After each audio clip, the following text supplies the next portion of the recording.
안녕하십니까. 평택촌놈TV 봉천생 이강민입니다. 2020년 4월 12일 일요일 무료 야간방송 봉천생의 시장점검 시작하도록 하겠습니다.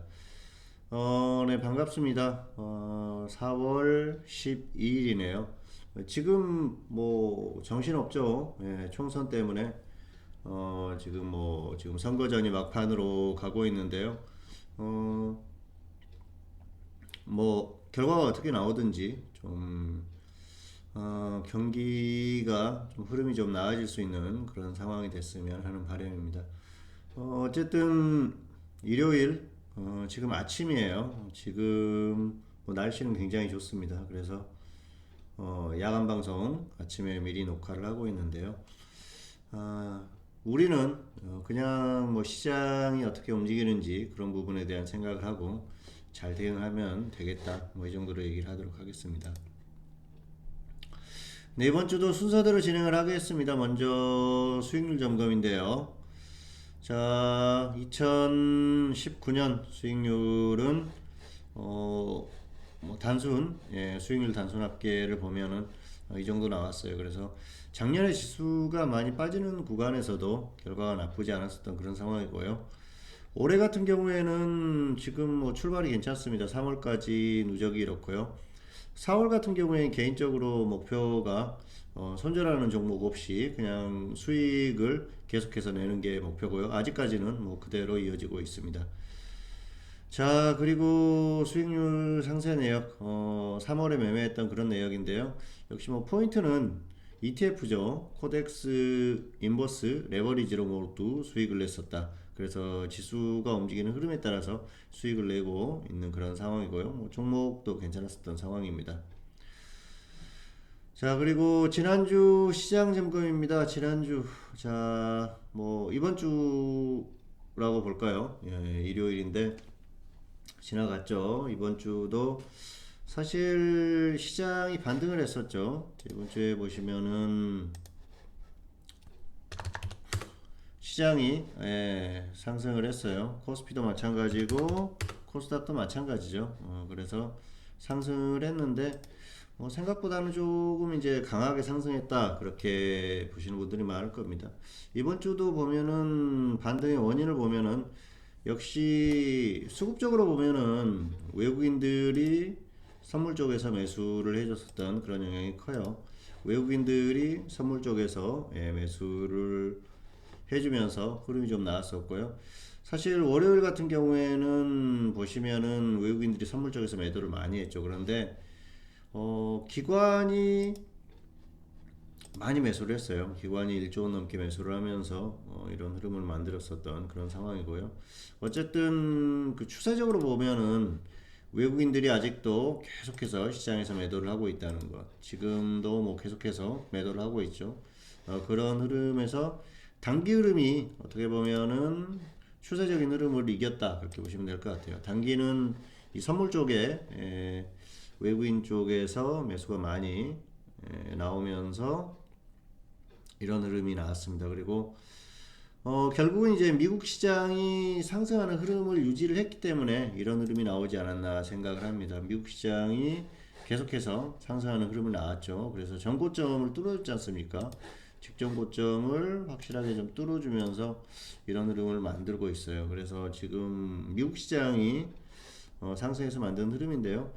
사실 그 미국 시장도 계속 상승하는 게 어떻게 보면은 맞지 않다 그렇게 볼 수가 있겠죠. 왜냐하면은 미국도 그렇게 좋은 게 아니지 않습니까? 뭐 돈을 풀어서 경기를 부양시키려고 하는 그런 마음은 충분히 이해를 하겠는데 그렇다고 하더라도 조금 상황에 맞지 않는 그런 흐름이 아닌가. 그래서 조금 과도한 상승이 나왔다.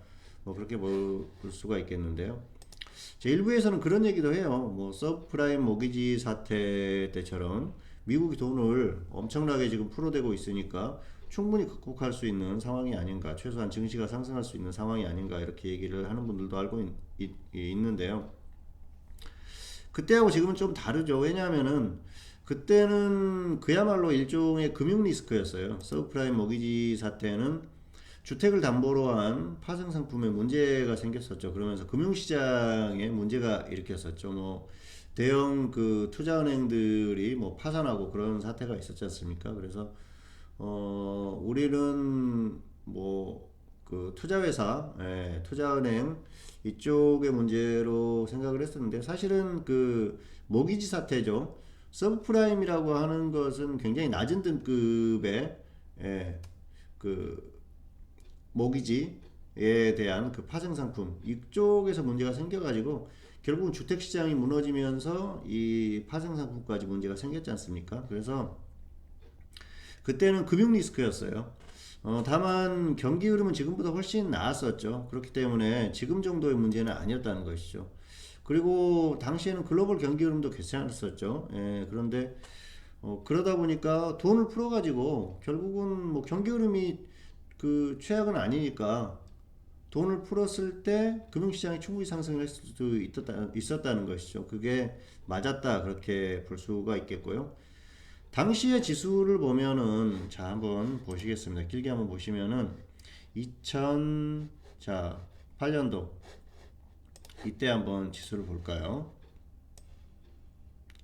자 보면은 자 어떻습니까? 당시 어디까지 빠졌냐면은 1996년도 자 여기까지 빠졌어요. 1996년도 말까지 여기까지 빠졌죠. 그러니까 지수가 엄청나게 빠졌던 거예요. 뭐 2009년이니까 예, 96년도면은 몇 년 전입니까? 13년 전에 지수까지 빠졌었어요. 그러니까 엄청나게 빠지다 보니까 돈을 풀어가지고 충분히 탄력을 만들었다는 것이죠. 그런데 지금 같은 경우에는 어떻습니까? 지금 하락한 수치를 보면은 겨우 뭐 2016년이에요. 그러니까 당시하고는 비교도 안 되는 거예요. 경기 흐름이 당시보다 좋다고 절대로 얘기할 수가 없겠죠. 당시보다 안 좋거든요. 그런데 지수의 위치도 상당히 높다는 것이죠. 그러니까 지금 돈을 풀어가지고 과연 얼마나 효과가 있을 것인가.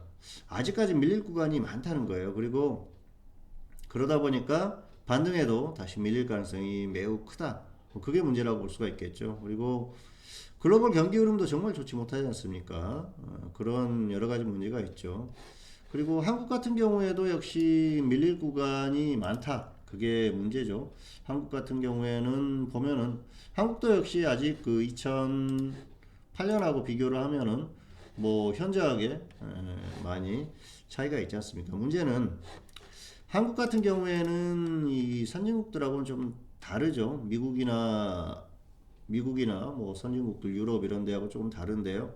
어쨌든 뭐 다들 좋지 못하다고 하더라도 한국 같은 경우에는 내수로 해결이 안 돼요. 네, 내수로 해결이 안 되기 때문에 상당히 큰 문제죠. 미국이나 일본이나 이런 나라가 버티는 게 결국은 내수로 돌아가지 않습니까? 인구가 워낙 많다 보니까 중국도 뭐 인구가 많긴 한데 중국은 아직까지 그 무역의 어떤 그 규모가 엄청나게 크지 않습니까? 그래서 타격을 받을 수밖에 없는데요.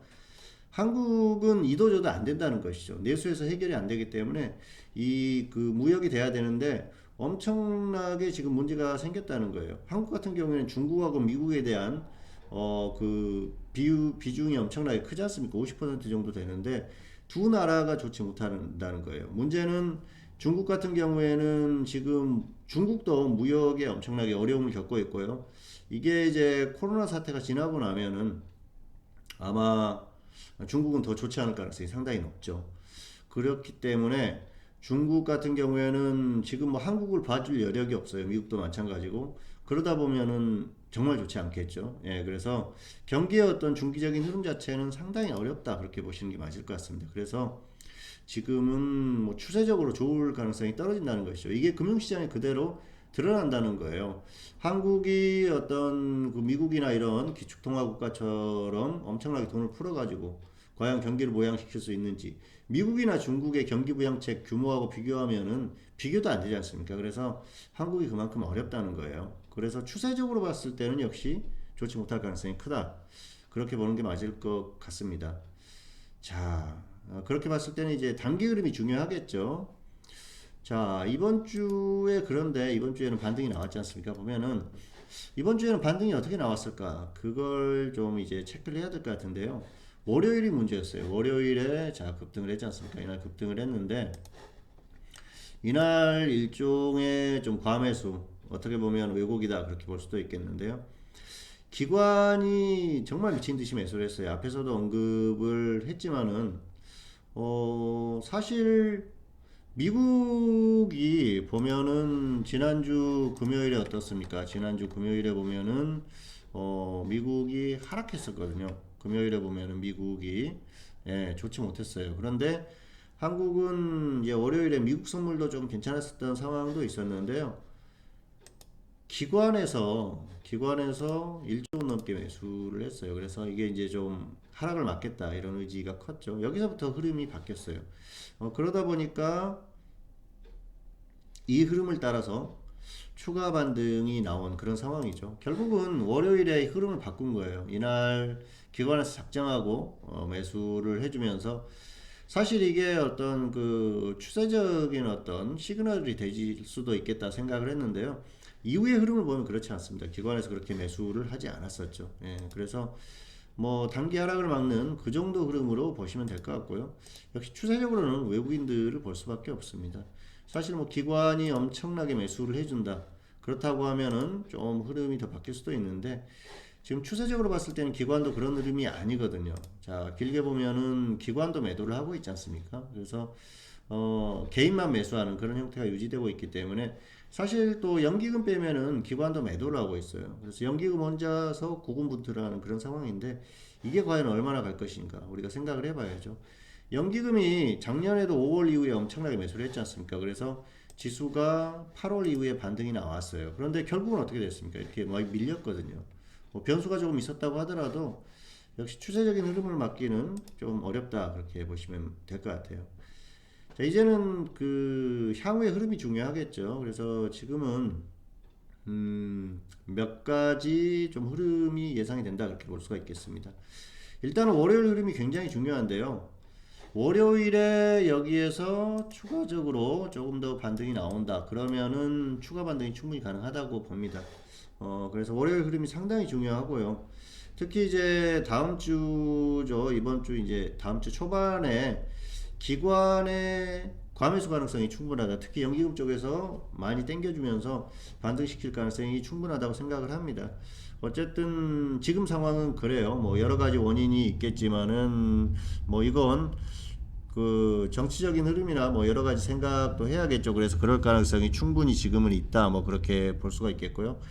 다음 주 초반에 기관이 좀 많이 땡겨준다 그랬을 경우에는 반등이 나오면서 1900을 넘어갈 가능성이 충분히 있다는 것이죠. 다만 미국 선물이 좀 도와줘야 돼요. 미국이 좀 반등을 하면서 그런 흐름이 나오면서 같이 나와줘야 되는데 가능성은 크다고 생각을 합니다. 그래서 다음 주는 좀 초반에 반등을 하면서 추가 반등 그럴 가능성이 충분히 가능하다고 봐요.